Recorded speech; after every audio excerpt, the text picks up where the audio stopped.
kampani yange tetwala abantu bweru naye nga mpagira kampani zonna ezitwala abantu ebweru era abantu bandaba ku makampani gaabwe gye bakolera ki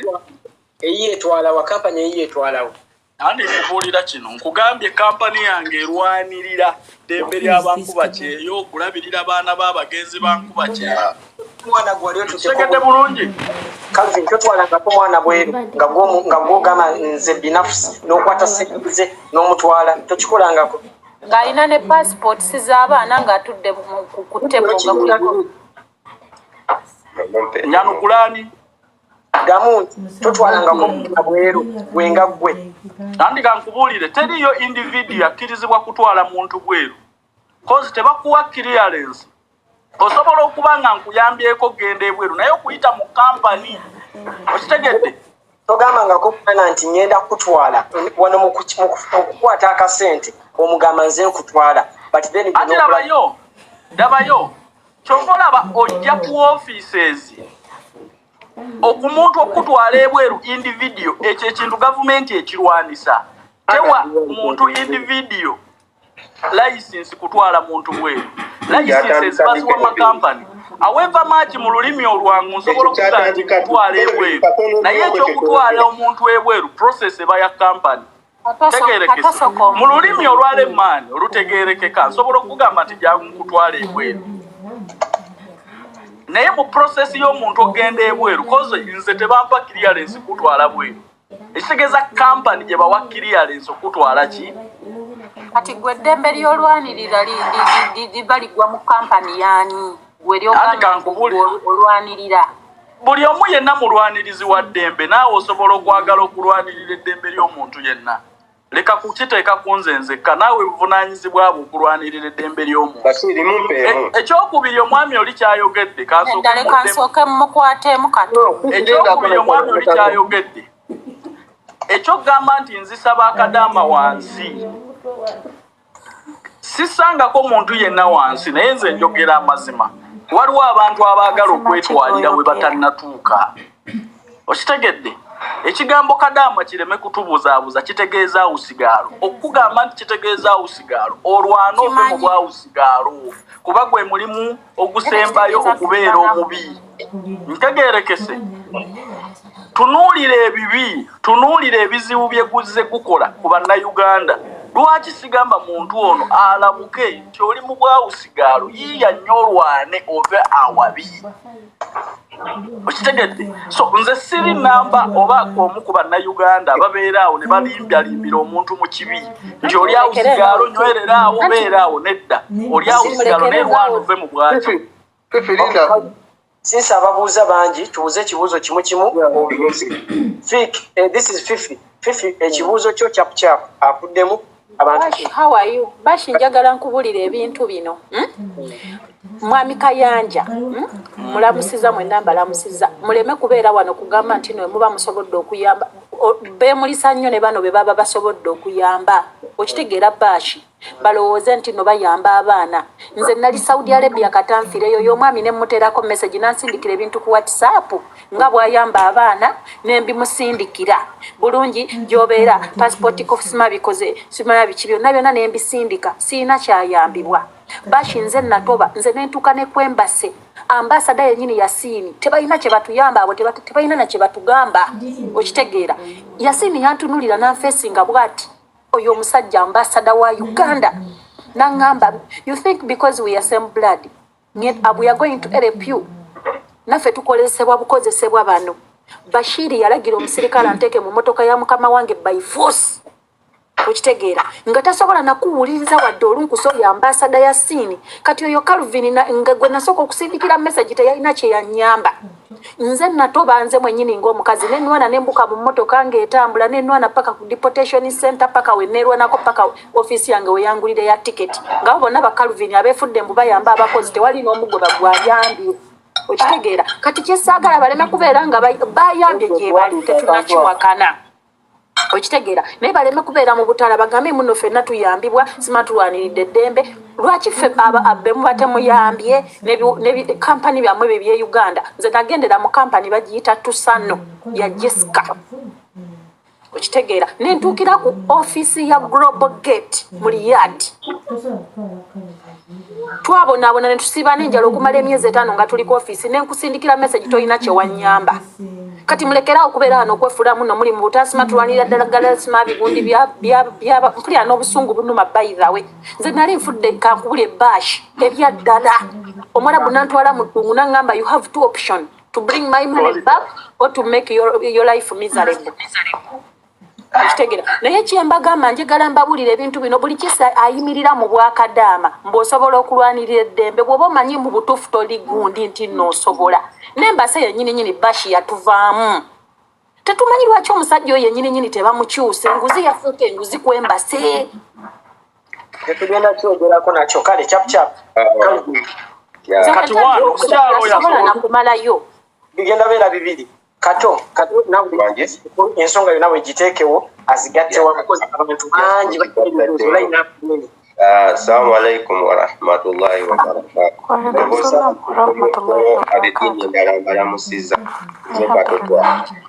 Kelvin tugamba nti yegwe pulezidenti w'abankuba kyeyo oba w'abakadama. Ekibuuzo ajjudde okwongerako teweewaana ate onyiisa abaana abatambula okuva e Uganda nga bayita ku airport y'e Uganda owulira obulumi bw'abaana olaba vidiyo ezo ezisaturatinga ku social media ozeetegereza bulungi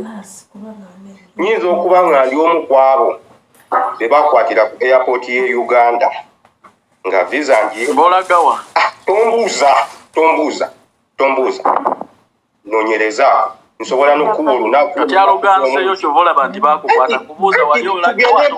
tugende mpola abantu banyiivu nno oyo abantu banyiivu kwebyo ebintu naffe tuli banyiivu tetuli bantu kati tugende mpola Kelvin mulina nteekateeka ki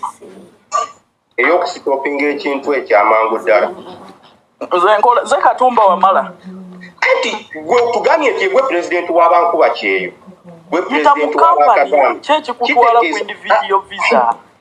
kati gwe abaana booleeta tebamaliriza ne bamala ne bafuna olide ne bakoma wa Uganda tebafuna lindako Kayanja abantu banyiivu naye nze ngezaako nnyo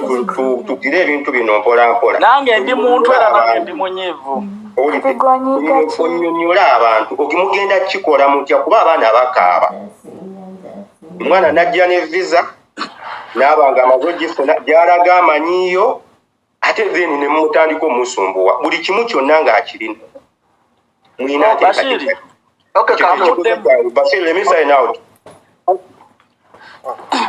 ensonga ya problem eri ku kisaawe njagala kukyogera bwe nti abantu bano mubanenya ne pressure fa abagibateekako Bashiri mwalaba ekyali e Dubai nga bannayuganda bafloatinze bali eyo tebalina mirimu nupu nezza buli omu nazza ne bagamba nti bazinza bannayuganda 1,000 mu bameka be bano bannayuganda be bamu twatuukirira ab'ekisaawe na buli omu yenna ne tumubuuza naye ddala omuntu atamanyi na Kampala bw'afaanana akugamba atya nti agenda Dubai kulambula bannayuganda bameka abafereddwa zi visas obwedde omenya kampani ziwane zifera abantu ne batuuka e Dubai nga teri mirimu lwaki omwana agende e Dubai nga n'omulimu teguliyo nze njagala oŋŋambe era okomplaininge nti nayita mu kampani nga nina clearance ya Ministry of Labour kampani ntutte nentuuka ku kisaawe ne bambawuzinga katono Calvin kwatamu katini ensonga togitegedde kanjikuyonyola ensonga gyetwogerako yeena omanyi waliwo kye bagamba nti ebyenkya biba byankya kati sooke tusortinga ebyaleero abantu kyeboogerako omwana atuuse ku kisaawe omuwarabu yamuwadde visa era agenda kukyala empapula zonna azirina ziri ku muzuuli pasipooti etiketi visa ye simanya akina air tiketi byonna biri ku muzuuli kyakubiri ne invitation baba nazo gundi amuinvitinze muganda we agenda kukyala muleke mpiseku kano bwoba okimanyi omuntu ebitali mu mateeka Otambuddeko Calvin otambuddeko. Bana abasajja yagenda kata okka president yagenda kata okka sebo talina watambudde. Okay, wona watambudde nti abantu bano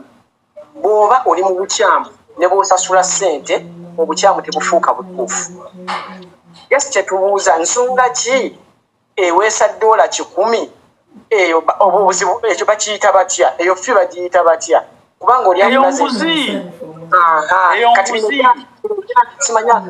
mwemuleeta obuzibu tewali aleeta buzibu kubanga si ffe twesaba ati kankubuulire kino Bashiri olaba ekizibu ekiri ku kisaawe nguzi ate kankubuulire enguzi obuzibu bwa wano ku nguzi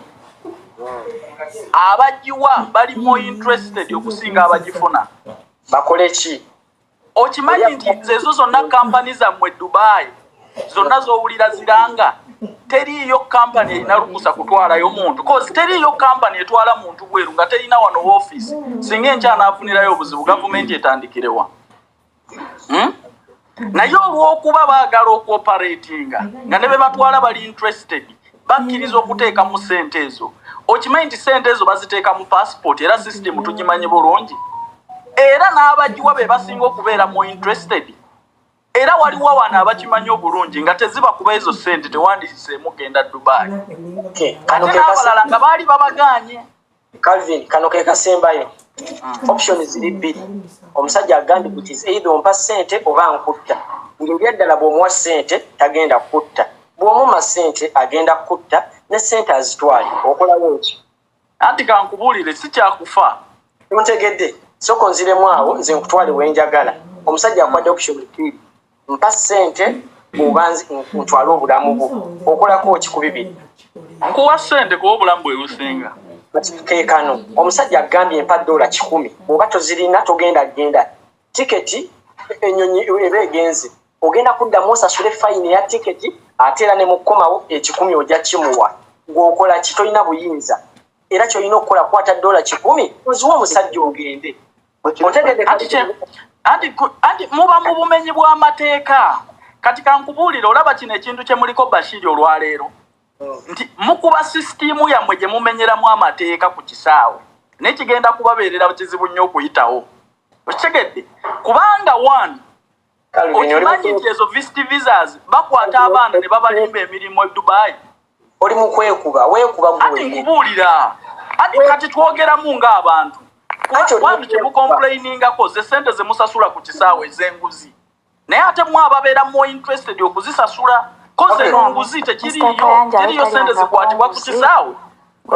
okitegedde era abaziwa bakimanyi bulungi nti bamenye mateeka nze njagala oŋŋambe nti omwana yajjira mu kampani ng'alina clearance ye ayambadde yunifoomu ya kampani n'asasula $10 ku kisaawe yayogera $10 ezo zaali zaaki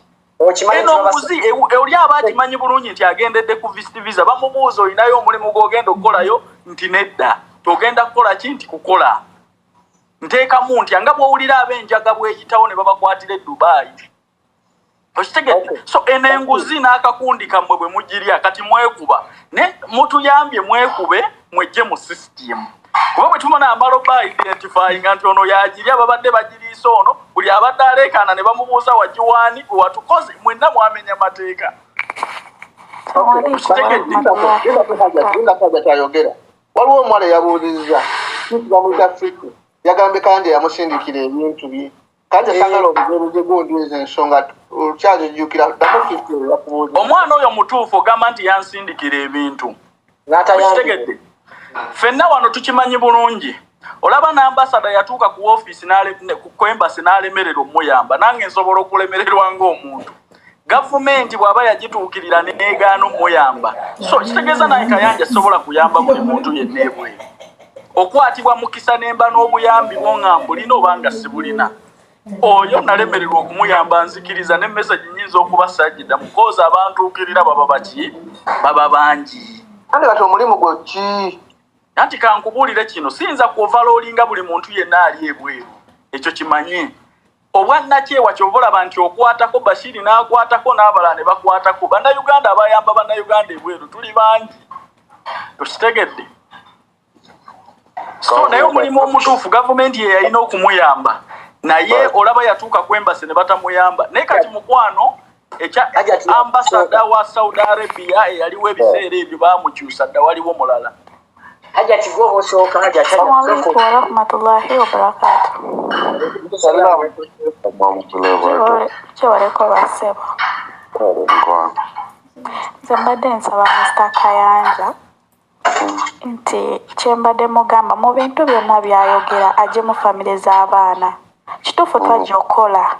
okukola naye nga abantu b'e Uganda mwaboogera ne babbosi baffe ne mubagamba embeera eri ewaffe nze na bbosi wange yaŋŋamba naye ng'ate muna Uganda yali mugamba ABCD ate woba oyogera kituufu oyogera siganye naye nga embanziza okuba ekyeyo mba nina ekigendererwa kyange kuzimbira mami wange ennyumba abeere bulungi aleke kubeera mu kipangisa ate ekyo tekirina kukwatako lwakuba abeera famire yaffe tulina tetuyingiriramu nnyo famire yaffe esigala famire yaffe oba olina byoyogera ebirala naye famire z'abantu zijje mu kamwa kyembadde nsaba. Assalamu alaikum warahmatullahi wabarakatuh. No, not Africa. Zerebi Kayanja. So, mbamusizako mwena. Njagala kukola kusaba kuno. Kayanja before nga tonnatunula mu kamera kwogera. Soka ngo wandike ebintu yogenda okwogerako. Obanga batabannakuwa interview. Omuntu mubuuze interview okwata kuki osoka ofuna ekintu osoka wandike notices zogenda okwogera. Oyina engeri kyamukiriramu otuudde mu kamera ekozesa ensobi ebintu byeyogera bena obalaata nnyo anti bulamu bw'abantu ebintu abantu omanyi dayo bulungi nnyo wetegeeze nti zotera okukola videos sebo njagala ompe point nti wano nabalaatira ogenda nobalaatira abantu n'ogamba abaana mbu bamalaya beetunda abamu emirimu gye bakola mbu banakubiki ebintu bwebityo byonna bitunulemu yogera mukama wange bamalaya weebali India juzi twafiirwa omuwala mulamba yagula omuyindi yali amugula n'amuttira mu luumu malaya e Saudi Arabia bamalaya bamalaya gye bali munsi zonna bamalaya gye bali ekyo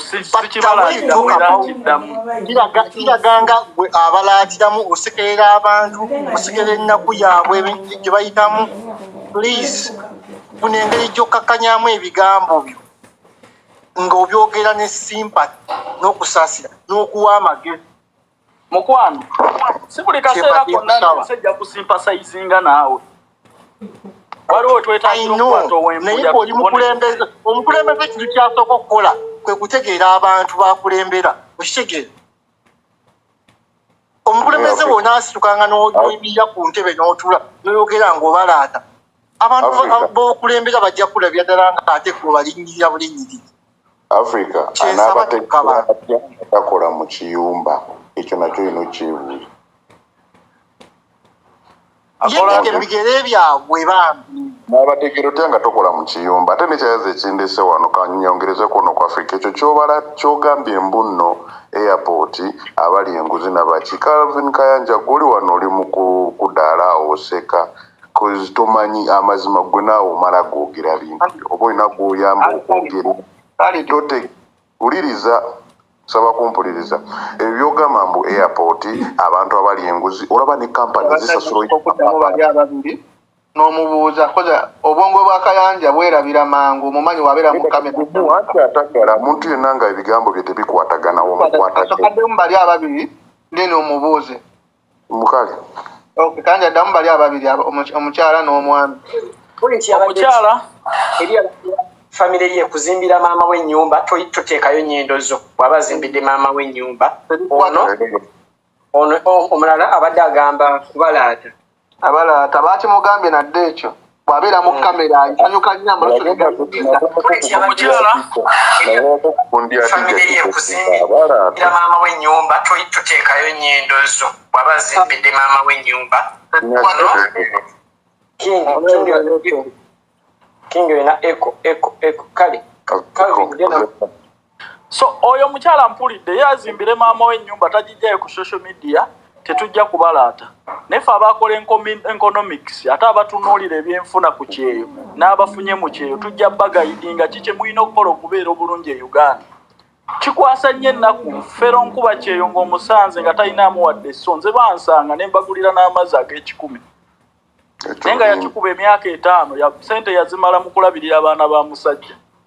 Kitegedde lwaki tetubagamba mazima? Bakyalo yakyawa okubuulirirwa n'okulaakulana akwewala eyakyawa okumanya ebyeconomics abazirina bazikoze batya bazibeezezaawo batya n'okugenda mu maaso akwewala. That's why ffe tuvaayo tubabuulira ekituufu okkirize oba ogaane. Wezimbira maama w'ennyumba naye nga ffe tukugambye nti oli mu lisiki kubanga ne gy'oli gavumenti tejja kusobola kuyambirayo. Omulimu gw'oliko gwa lisiki osobola okumenyeka omukono enkya nga n'ennyumba ya maama wo tonnagimaliriza. Sente zo lwaki tozitereka n'ojja wano n'otandikamu omudaala n'otandikamu akaduuka at least bw'onaaba ofunye amagoba gatandika okukola ebyo oba okusanyusa abo b'owulira bw'oyagala ku mutima gwo. Naye tonneeyinza tonnatandika kutambula naye oyagala kutambuza balala. Kitegedde nze amazima gange mujja gakyawa naye buli anaamala okutomera ajja kutegeera nti sente nandizikozeemu bizinensi nazizimbiramu maama.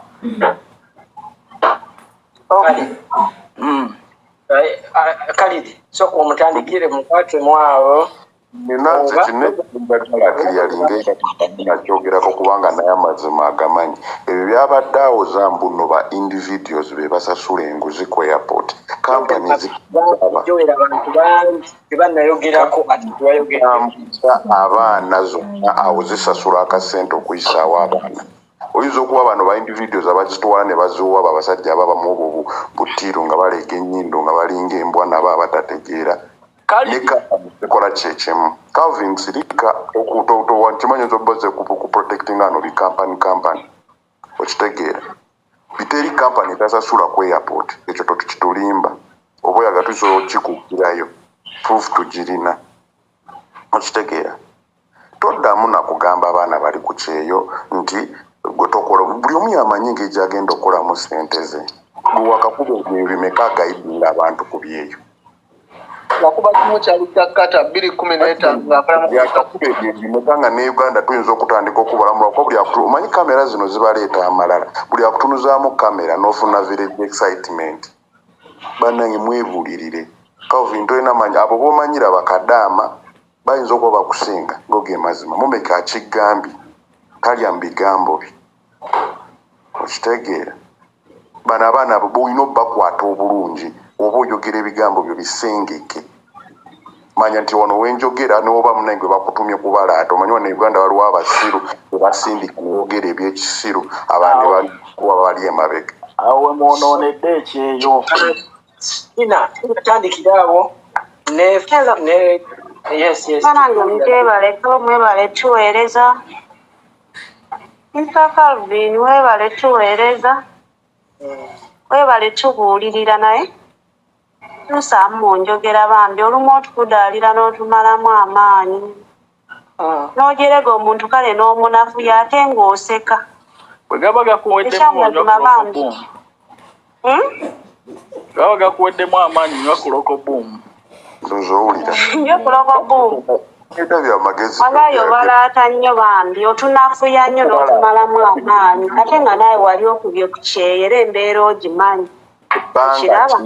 mulekera okwogera ebyo ebintu yakuba ekyeyo bbanga ki anti ye bw'atugamba nti yakuba ekyeyo naye atunafuya nnyo n'atusembye oba obunaku mukimanyi nga ki Mr. Calvin obunaku kyeki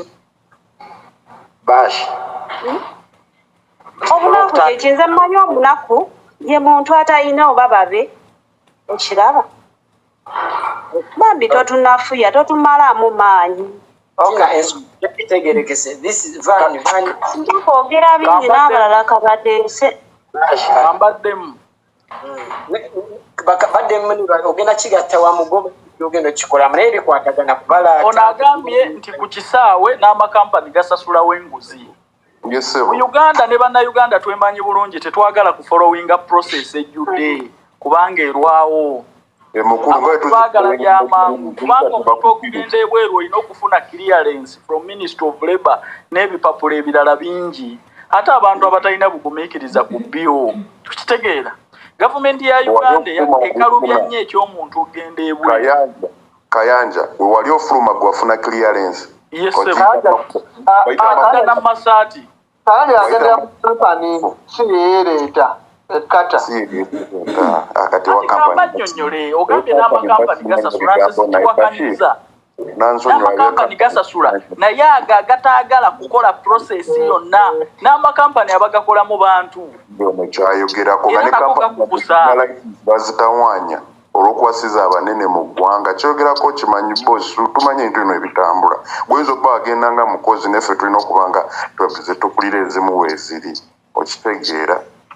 n'oba olina imu e Kampala yeetaaga okusasula abaana okufuluma airport tebakikulimba ekyo genda okinoonyezeko guyinza okuba wagenda nga mu mugugu ne waliwo ababibeeramu kambabuulire kino amakampani tegaagala kukola process ebibuuzi byayogera ate njagala kukubuulira waawe gasasulira ssente nze nkikkiriza amakampani gano nago bagadinayinga abaana okugenda ebweru banago gawaayo enguzi naye amakampani nago gennyini oluusi tegaagala kukola process omwana bamwagaza interpol omwana bamwagaza clearance bamwagaza vetting bamwagaza biki kati kampani ne zikuba akadinisa awo ziteekayo akasente kuba owulira abaana be bayiye ku nnyonyi obuuzanga nnyo bayiye lwaki bakampani gundi babayiye lwa covid certificates enfu ng'oli yabeekubirira obuki obupapula okitegedde kati ekisaawe ne kibeerako abali abakulya buli ssente ya muntu yenna atali mu mateeka okitegedde naye abantu bano abasinga okubapushinga n'okulya essente yemmwe kuba ojja nazo ng'okimanyi nti zino nja ziteeka mu passport n'owa kampani yakoze fojale ajja nazo ng'akimanyi nti zino nti nja ziwa ku desiki bweti ntegeerekese bulungi ekyo nvuddeyo nzikiriza n'amakampani gakukusa nago kubanga abagalimu bantu ate abagalimu yemmwe basooka kuba bano ababiri kaboogere bano capucapu van Assalamu alaikum wa rahmatullahi wa barakatuh. Balamuseza buli omu mu kiti kye. Nja kusooka nzikanye ne Calvin tuli baavu tuli banaku. Naye ate Calvin bw'ojjanga weeyogerako ku linnya lyo ne organization yo gy'ogamba nti oyamba bakadama ne bakuba kyeyokutwaliza awamu. Tolina kugenda kubayamba nga temunnaba ku improvinga policies ze bakolera mu nsi ez'obuwalabu. Nja kuwa example y'omu Philippine kuba be bantu b'ensinga owangaliramu bano Abannayuganda tuliwo babiri ffeka basigadde ba Philippine bwe batyo. Gavumenti zaabwe zi-advocatinga for minimum salary gye bafuna gye batandikirako n'obudde bwe balina okukola n'obudde obw'okuwummula babubateerawo.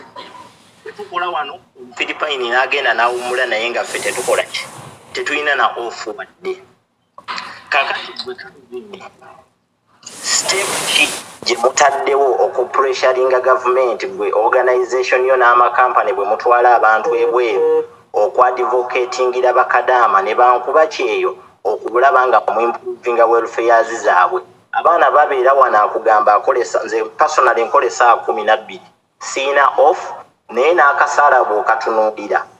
oli afuna off akusinga omusaala naye nga mukola emirimu gitya gye gimu. Calvin step ki gye mutaddewo okubeera nga mutwadvocatingira okubanga bayimprovinga policies zaffe mwe tukolera kuba ekyo we munaakikola naawe omulimu gw'okuimprovinga okukulaakulanya bakadama n'abalala ojja kuba ogwewewuddeko naye gwe ekintu wakyataakinga bwomu ekintu tojja kisobola bwona kikola mu mbeera bwetyo. Kati kamuddemu oyo ayogedde ensonga ey'amakulu ayogedde ku kuimprovinga contracts ne bilateral agreements ku mawanga. Nze personally nzikiriza nti ebyo byonna tebisobola kujjawo bizibu bye tulina. Tunuulira amawanga g'oyogerako ng'aba Philippines bo baakozesa ki okumakinga ekyo ky'owulira ky'oyagala kubeereko. President wa Philippines tava Saudi omukwano ng'ensi gw'erina ne Saudi Arabia Osegedde omukwano ng'aba Philippine gwe balina n'amawanga ga Buwarabu gwe tulina okinegezaani ekyo kinegezaani andi nkubuulira mulimu ebintu ebimu nga tebigenda kujja leero ebintu bino ebya bilaterals n'amawanga g'e Bulaaya okutugondera nabyo bisinziira ku budde na pulezidenti waffe alina connections ki olwaleero tunuulira amawanga Museveni gaakwatagana nage ennyo eddembe lye tugalinamu nga Kenya n'amawanga amalala gy'alina omukono gw'amaanyi tulina se yaki y'amaanyi naye kati pulezidenti wa Uganda omulaba emirundi emeke Saudi Arabia oba wali omulabye eyoddi kati mukwano kiddala koze ebintu bino ebisinga amateeka ng'amateeka tegasobola kukola Omuwarabu omumanyi wa Gumi Omuwarabu yakulabanga kasasiro ne bilateral agreements ze tulina olwaleero nazo tezikola kati tetuyinza kwongera mugugu ku mugugu nga n'ebyasookayo tebikola kati kino tekikola twetaaga okukozesaako ku method endala ne bwe tugamba nti tubiteeke mu biwandiiko bakadaama abo boolaba babagamba balina okuwummula olunaku balina okukola essaawa bwezi naye baali babikozeeko bwe tuba tulemereddwa okuimplementinga ebyasookawo ne bwe tunaayongerako ebirala tetusobola kukola nalabye n'abavaayo nga bateesa ku agreements empya zino ez'e Saudi simanyi babongera omusaala bakole bino ebyo byonna tebisobola kukola mu Buwarabu nga n'ebyasooka byagaana ekituufu kyendaba baganda bange ffenna tulwane nnyo tutereeze eka bye twagala ebweru tubikole wano ekyo kye nagamba ne muzeeyi ne mugamba nti byonna toyinza kuyimirira ku Bawarabu kubagamba nti oyagala minimum wage nga waneewuwo kyakulema n'okuwa omukozi ow'ewaka $10,000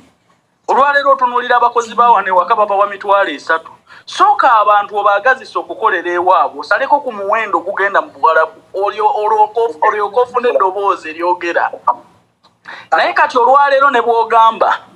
nti ebuwarabu babawa $50,000 abannayuganda bagenda kugenda ebuwarabu bakole kozi bo baagala kukola naye gwe tereeza wano minimum wage otereeza emirimu gya wano bw'otunuulira amakampani ga wano gali wano gatyoboola ekitiibwa ky'abakozi gatyoboola emisaala zaabwe ne sente zebabawa tezibamala naye tewali abyogerako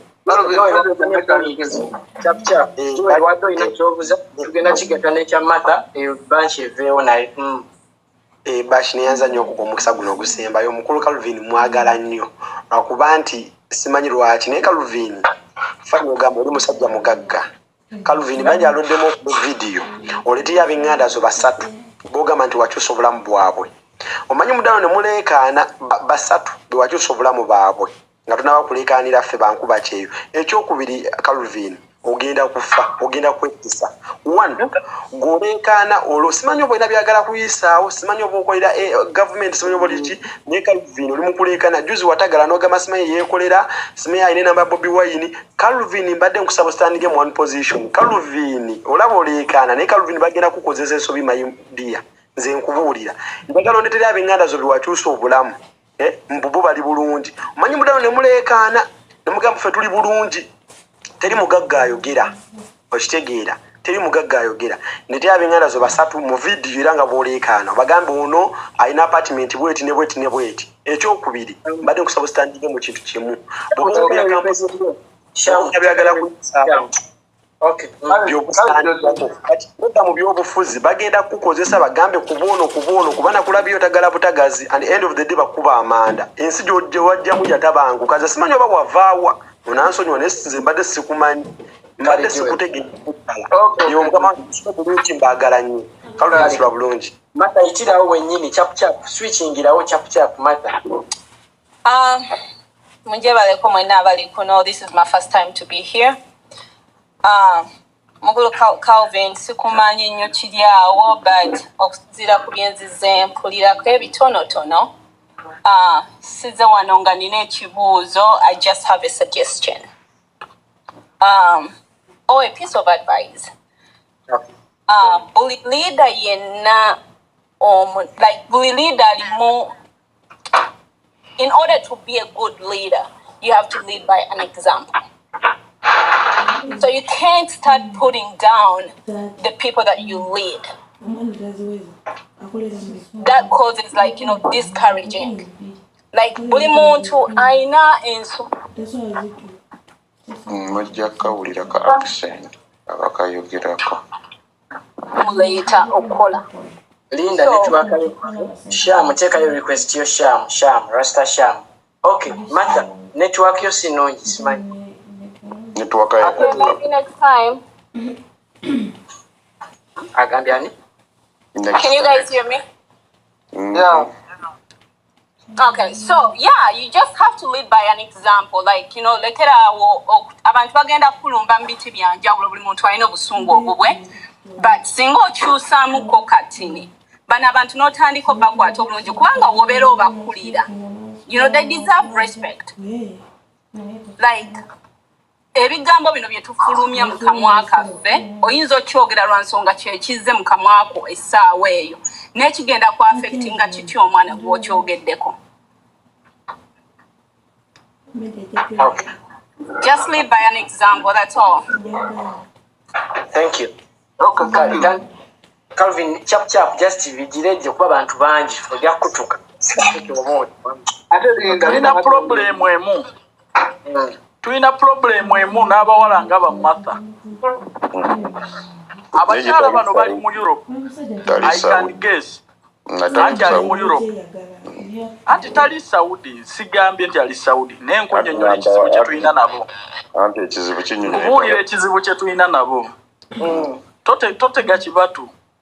Kalidi. Obuzibu bwe tulina n'abawala abo abali mu Europe bwe buno. Bali mu mawanga agalimu eddembe erijjudde. Naye balemereddwa okuwa abantu baffe omukiseeka omuwarabu abatwala abamalawo. Abantu baffe beetaaga opportunities. Oli mu UK nesinga gwe wano eyakatwala abaana naye babuuza n'okubabuuza ab'enganda zaabwe bajje kakataliyo. Olwaleero basobola okujja ku intaneti ne batulabanga ababi, ne batulabanga aboogera obubi, ne batulabanga ffe okutwala abantu mu buwarabu kyekintu ekibi ekisinga, naye nga ye ali mu nsi ekulira amateeka gonna n'etuukiriza eddembe ly'omuntu takonekitingangayo wadde omuntu omu. Abantu baagala kutambula, baagala kuva mu Uganda. Lwaki temubateerawo opportunities ne babajoyininga ku mawanga gye mukolera? Lwaki buli atuuka mu Europe mukanya gwakwogera kuno naye temusobola kutuwa weebwe tusobola kubajoyininga? Okay. Bridget, tandikirawo chap kibuuzo kimu switching mbalamusizaako bammemba. Kati nze obuzibu obwange bwe nnina oba ekibuuzo kye njagala okubuuza mukulu Calvin Kayanja. Tuli wano mu Saudi naye musomba abaana mubaleeta e Saudi. N'ekye njagala mumanye ti Saudi sente ziweddeyo. Abaana babanja emyezi 6, abaana babanja emyezi emeka tebasasulwa. Saudi tekyali sente kubaffe gyetuli. Abasajja tebakyabawa zino sente ze baabawanga ez'obwereere ze baawanga abaana. Omusajja yabagamba mwekolerere musasule abakozi. Saudi abantu bonna bagwira baabasala ku mirimu. Abasaudi tebakyalina ssente. Mukendeeze ku muwendo gw'abaana ogujja Saudi. Abaana bali mu bikampuni batudde bafuna 20 riyalo buli mwezi. Esente mmeka Uganda? Emitwalo 2. Abaana bali mu Samasiko, abaana batudde, abaana tebakola. Olina gamba maze omwaka mulamba ntudde sikola. Omwaka mulamba tabawone. Yes. Wangi. Okomaodi. Nedda. Tajja kulya wakomawo. Lwaki okomaodi? Ayagala mutegeeza mutwaleko passport. Sente ogambye ziweddeyo Saudi tetutwalayo balala. Ati kati nze kankubuulire kati nze ndi mutolosi. Abaana baagala okutoloka buli lunaku n'omugamba ne jjojja wafu oba okitegeera. Ffe gye tukola wabweru baatuwanga obukadde 2 n'ekitundu. Ssaawa za leero abasajja bagaba nnusu 1,200. Ate n'ozikuwa n'alemererwa oba okitegeera. Saudi lwakuba temwagala kukkiriza mazima. Saudi tebakyalina ssente ono mutabani wa King aliko essaawa zino sente yazikwata luli abasawudi babateerangako sente ez'obwerere buli mwezi kati tebakyazibawa omwana ajja mu kiyumba n'agamba manja emyezi 6 manja emyezi 8 nga tabamuwadde sente Neda bateeke wamu abantu bangi Linda do the same please chap President ensonga y'omwana oyo giwandiise ziweddeyo Linda Joli network emutawanyi oba waliwo Fulanka abasaudi ono omusaudi ye buli kimu yakikyusa kansubire mwena muli bulungi mbadde njagala kwogera ku nsonga ya Mr. Kelvin agambye nti muyambe abaana bagende mu Europe nze namesinga ku airport freight 2 nga ngenda Dubai olaba osulumisinga Dubai freight 2 atolo Europe mugenda ne mu Dubai Dubai bakyalayo nali ngenda kola nali ngenda kola gwe kyokka kyoba omanya anti walina visa yaki abaana mututuuse eno omwana walina visa ki yali visit visa kati ate ogenda kukola ku visit visa lwaki tebakugaana baali batuufu abaana tutuuka eno netwerabira nti twetondera ab'okukisaawe tebakugaana ku nsonga entuufu oli ku visit visa naye ogamba ogenda kukola Kayanja nakita kikole visit visa kitegeeza ki Kayanja osuula abaana omwana n'omusawa omwana n'omusawa ogenda kukola Kayanja abononye n'amawanga g'abawarabu baatuwa opportunities kukyalayo ogenda kukolera ku visit visas mwagala kutusazaamu kukyala Dubai emirimu ne gibula tekutakusikibisi kambayambe kati Kayanja omuwarabu kyabaana bajja ku visit visa ne bamirimu live alone enembeera ebaddewo bakyakimanyi olyajjangu omugenyi n'akyusa kasitaafu n'omulimu employment ne zikaaba kubanga sase nali bwina omulimu gwo nga weeguli so tewali nsobi ekolebwa just ensonga mbadde nja kufunamu wano saagala nga bakuliko abantu nja kufunamu wano singa tuddeyoka wano wenyini ombuulire nti omusirikale bwatta bwakuba omuntu amasasi ani gwe tuba tunenya gwe bakubye amasasi oba ono akubye Bobi Wine yassa abaana okay tukitegedde Bobi Wine yassa abaana ate ono abasse ono abassa bussa naye waliwo ono ate abatta ontegedde yatuukawo Linda muleke agusonga ye Kayanja n'ogenda maaso ng'ossa abaana tewali muntu mu abo abantu abanene genda ononyeze Bobi Wine okutuuka wali yavaawa ayinza okugamba emirimu gyonna gye yakolako mu nsi eno n'otya n'okutya toddawo n'otta abaana mu abantu abakulu emyaka gyammwe 5 mulina okuba nga mubuulirira ffe tuli e Saudi naye buli kaseera n'obeera n'endowooza egamba e Saudi oli kadama tolina kyoli tulina kye tuli mpozi ng'omwana talina kigendererwa kye Calvin mutukosa n'ebyo ebigambo byammwe ne bituyingira mu bwongo ne bwe bukya ku makya ng'ogenda ku mulimu n'ogamba bannaaye n'ogamba katonda nnyo nve mu kino mutuleke mu abantu abalina otuwa essuubi emyaka gyammwe gikuze